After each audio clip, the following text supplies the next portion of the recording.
adlaw. Diyos maray na Magandang araw! Anumang wika ang binibigkas ng ating mga dila. Anuman musika ito, nagbibigay sigla.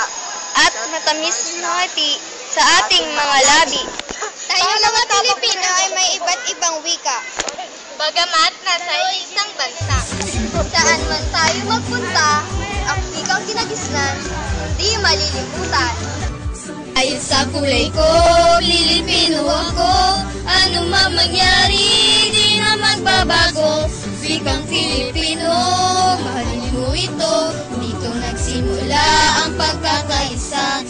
Ano bang sabihin, dapat intindihin, isang bansa, isang wika. Ang lakas ng Pinoy, ang tatag ng wika, may pagmamahalan at pagkakaisa. Ang wikang Pilipino, tinatawag ng Pilipino. Dumaan man ang maraming unod, panahon man ay lumipas. Wikang sagitan, di maiwas hindi